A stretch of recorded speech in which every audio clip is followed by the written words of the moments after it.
रोहित की दीदी समीक्षा की शादी अर्पित से हुई थी। रोहित 20 साल का था जो कि अपना पूरा दिन मोबाइल पर ही निकालता था। कभी पबजी खेलता तो कभी यूट्यूब चलाता।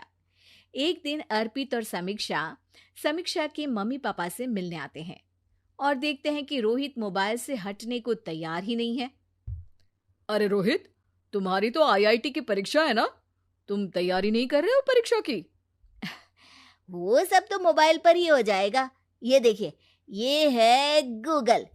इससे जो भी पूछो वो सब बता देता है। तो आखिर कागज क्यों बर्बाद करूं? अरे पर तुम इन प्रश्नों की तैयारी बिना लिखोगे कैसे? उसमें क्या है, ये देखिए नोटपैड, बिल्कुल कॉपी जैसा है, इसी पर कर लूंगा। हम जब तुम्हारी उम्र के थे तब हम दोस्त मिलकर प्रश्न हल किया करते थे। उससे हमारी हैंडराइटिंग की भी प्रैक्टिस हो जाती थी और समय का भी अंदाजा लग जाता था।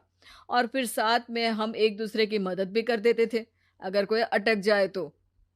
आपका जमाना अलग था जीजा जी। अभी जमाना फास्ट और स्मार्ट हो गया है। जमाना क्या, अब तो फोन भी स्मार्ट हो गया है।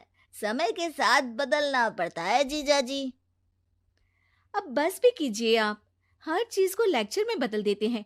रोहित अच्छा कर लेता है परीक्षा में। इतने में अर्पित के सास ससुर जी आ जाते हैं हॉल में और अर्पित इस बारे में बात नहीं करता। हालांकि अर्पित को लगता तो है कि पूरी तरह मोबाइल पर लगे रहना सही नहीं है, पर वो इस बात को और नहीं छेड़ता। ऐसे ही 2 दिन निकल जाते हैं। समीक्षा, मुझे काम से फोन आया था, मुझे वापस काम पर लौटना पड़ेगा। पर हमें आए हुए तो 2 ही दिन हुए हैं।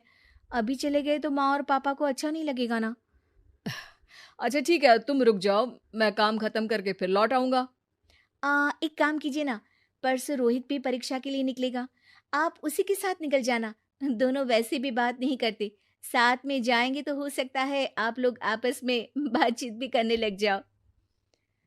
आह, ठीक है, मैं काम को 2 दिन टाल सकता हूँ। उसी रात जब सब खाना खाने बैठे थे, तो अर्पित अपने जाने की खबर बाकी लोगों को बताता है।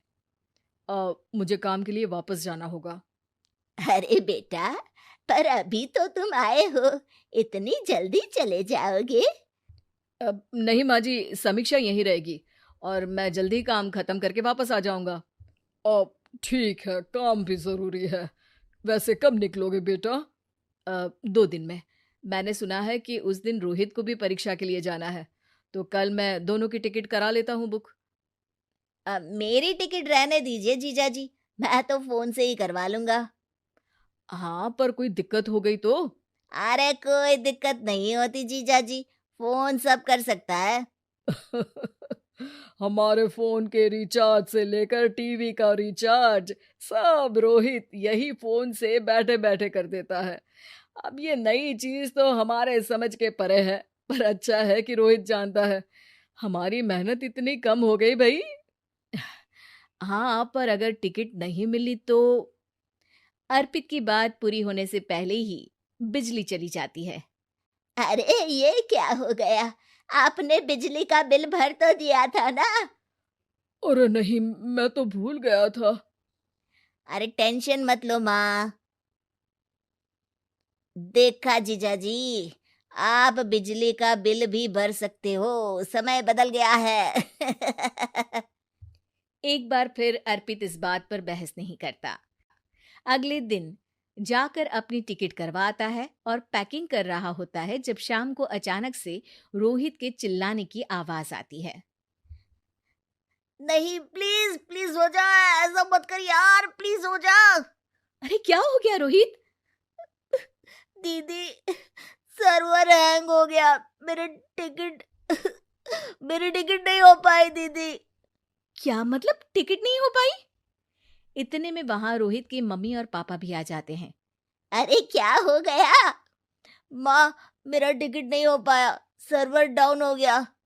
अरे पर तूने तो बोला था कि हो जाएगा। हो जाता है, पर अब क्या करूं, ये क्या हो गया? अब कल की तो कोई बस भी नहीं है, ना ही अब टिकट मिलेगी ट्रेन की कल के लिए। मुझे तो कोई रास्ता नहीं दिख रहा। अब फिर लगता है मेरा ये साल बर्बाद हो जाएगा। घर पर एकदम से दुख का माहौल छा जाता है और सब रोहित को डांटते हैं, पर इतने में अर्पित वहां आ जाता है। आप सब रोहित को क्यों डांट रहे हैं? आपने ही तो उसे बढ़ावा दिया था ना। लेकिन इसकी लापरवाही के कारण इसकी परीक्षा छूट जाएगी। इसने तो हमसे कहा था कि टिकट हो जाएंगे। हे भगवान, अब क्या होगा? चिंता करने की कोई बात नहीं है। मैंने एक एक्स्ट्रा टिकट करवा ली थी। मैं समझता हूँ कि मोबाइल हमारा ही काम आसान करने के लिए है, पर उस पर ही पूरी तरह से निर्भर होना तो गलत बात है ना। रोहित टिकट को देखकर बहुत खुश हो जाता है और जोर से जाकर अपने जीजाजी के गले लग जाता है। सॉरी जीजाजी, मुझे आपकी बात ध्यान से सुननी चाहिए थी, पर थैंक यू सो मच। हाँ बेटा, तुमने तो इसका भविष्य बचा लिया। शिक्षा, दूसरों से मदद मांगना गलत नहीं, पर दूसरों पर निर्भर हो जाना गलत है।